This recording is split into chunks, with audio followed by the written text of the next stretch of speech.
फुल जागा एक नंबर.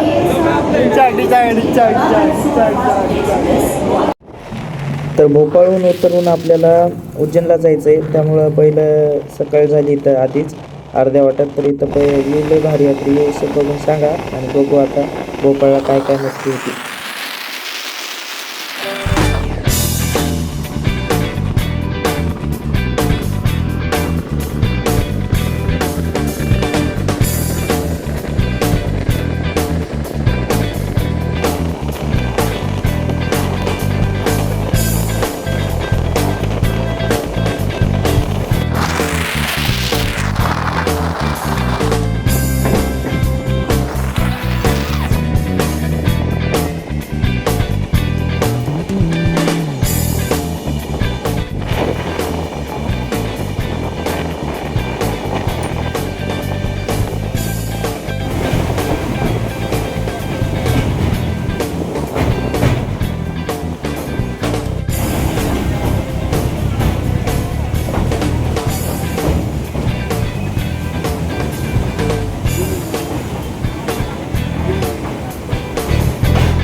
आमचं स्टेशन पहिलं म्हणजे पहिला स्टॉप आमचा भोपाळला राहिला आहे.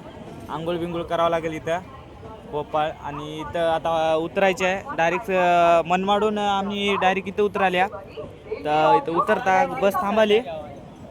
असं वेलकम चांगल्या प्रकारे झाले आमचं.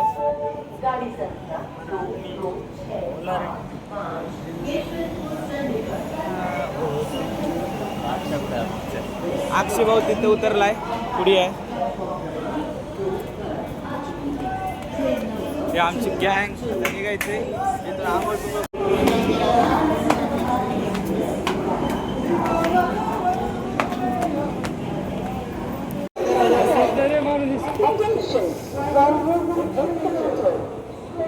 अक्षय भाऊ सर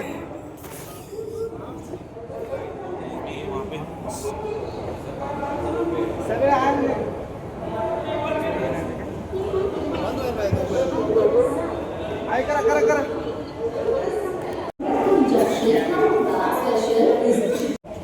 लिफ्ट मध्ये आम्ही एकच मजल्यावर चल्या तरी लिफ्ट न चल्या.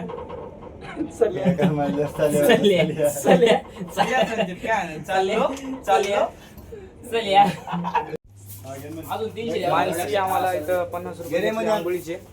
पहिला आंघोळ करून घेता ब्रश करून घेता भोपाळमध्ये. इकडे बाथरूम वगैरे आहे छान प्रकारे. काय माहिती बॅग कशी आंघोळ करून घेता. आंघोळ्या बंगोळ्या केल्या तर गंधबिंद लावल्या. आता मस्त तर जायचं आहे तिथून बाहेर. आणि विषय काय झाला आहे, जर 1 घंट्याचा टायमिंग दिला आहे त्यांनी 50 रुपयामध्ये. प्रत्येकी 50 रुपये 300 रुपये झाले 6 जणांचे. आणि एक जरी मिनिट आगाव झाला तर 300 रुपये एक्स्ट्रा घेतील असं बजावून सांगितले त्यांनी. तर आता इथून बाहेर जायचं लवकर. त्यामुळं कसं बस आंघोळ केले कसं दिसते भाऊ. तर आम्ही आंघोळ बिंघोळ झाली. मग चहाचा प्लॅन केला. त्यामध्ये चहा होतं माहीतच नव्हतं. आधी फोटोशूट केले भरपूर.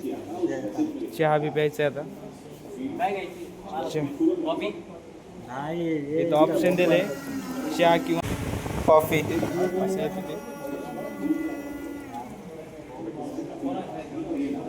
भेटू चहा बी पिणं झाल्यावर.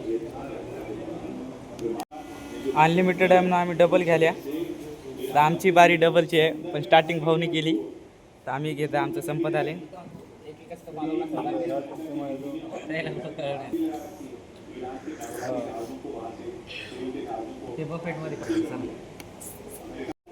मी पण डबल घालो. चहा घेतलं होतं यावेळेस कॉफी घेऊ. चला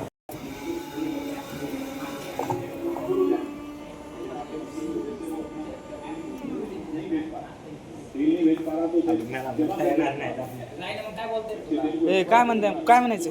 मी म्हणतो निघाली इथून निघायचंय.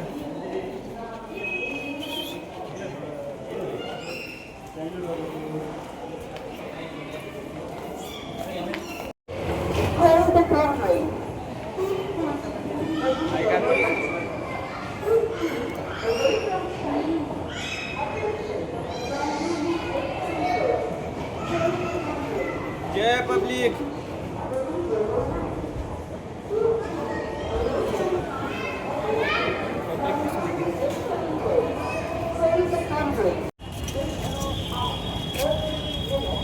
जेवणाच्या शोधामध्ये निघाल्या. आता बघू कोण्या तरी एका हॉटेलमध्ये जाता. रात्री भागलं 70 रुपयामध्ये, पण आता माहीत नाही किती भागल त्यामुळं आता निघाल्या ओळखीत भरपूर हॉटेल मागं सोडून आल्या. इकडून जायचंय.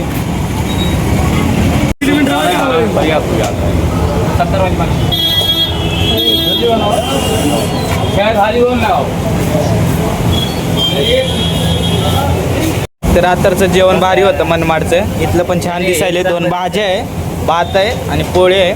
चांगल्या प्रकारे जेवण आहे. जेवाय बसलोय. आता उज्जैनला जायचं आहे, तर पहिले जेवण करून घेऊ. जेवण चालू आहे चांगल्या प्रकारे. मनमाडला पण असंच होतं आणि इथं पण असंच आहे. 4 पोळी, 2 भाज्या आणि भात, कांदा. आम्ही आता सध्या भोपाळला आहो. जेवण झाल्यानंतर ब्लॉग चालू करू.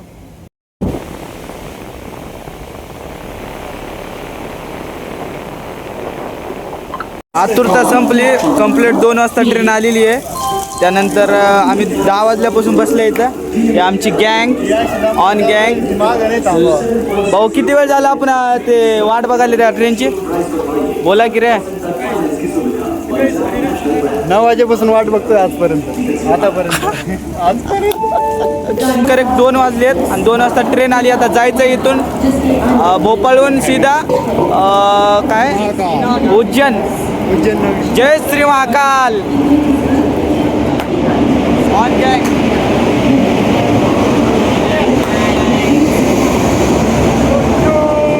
एक नंबर भैया, फुल जागा. एक number.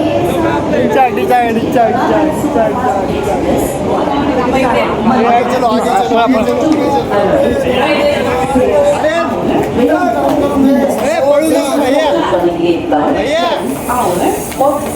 minutes. It is expected to arrive here at 11 minutes on platform number 1.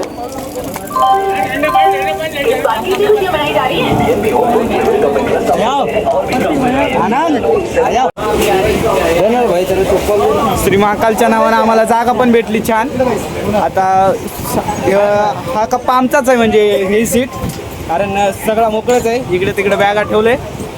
तर एकदा जय श्री महाकाल काय म्हणा. इथून आपण कुठं उतरायचं? आम्हाला काहीतरी विसरलं होतं बघा. मुकडे सकाळच्या 10 वाजल्यापासून आतुरता ट्रेनची केली. एक 12ची सोडून दिली, ती पॅसेंजर होती म्हणून. निघायचं आहे आपल्याला. पवन चक्क्या होत्या इथं. मग एक व्हिडिओ बनवा आमलो पवन चक्क्याचा. लई दिवसानंतर पवन चक्क्या बघायला आम्ही, त्यामुळं. आणि व्हिडिओमध्ये काही दिसत नसेल तरी मी पवन चक्क्या दाखवतो. आणि आता इथून आपल्याला निघायचं आहे. तर आम्ही आल्या जवळजवळ, तर भेटू ब्लॉग. आता पुढचं स्टेशन उज्जैन येणार आहे. सगळ्याची तयारी झाली. आता चार्जर बिर्जर काढून ठेवले आहेत. बॅगा घ्यायचं आहे, निघायचं आहे. पुढचं स्टेशन उज्जैन आल्यावर दाखवतोच. पूरी ट्रेन खाली है, टेंशन मत लो. पूरी ट्रेन खाली है, रुको पूरी ट्रेन खाली है. तर शेवटी आलंच आमचं उज्जैन रेल्वे स्टेशन जंक्शन. तर आता इथून आपल्याला मंदिराकडे जायचं आहे. उतरल्या उज्जैनमध्ये. भारी वाटाले. शहर चांगलं आहे, मॉश आहे. इथून निघायचं आम्हाला. पहिलं हातपाय धुवून मंदिराकडे. 10 20 रुपये काय असेल तर मंदिरापर्यंत. तर चला तिकडे ॲटो 3 लावले, जाऊ. तर इथून मंदिरापाशी गेल्यानंतर रूम करणार आहोत. रूम केल्यानंतर मग तिथं प्लॅनिंग करणार आहोत कोणत्या देवाचं दर्शन घ्यायचंय. तर हा ब्लॉग मधला शेवट आहे. आता इथून आम्ही रूम पासून म्हणजे नवीन ब्लॉग होईल, कारण आम्ही उतरलो इथं.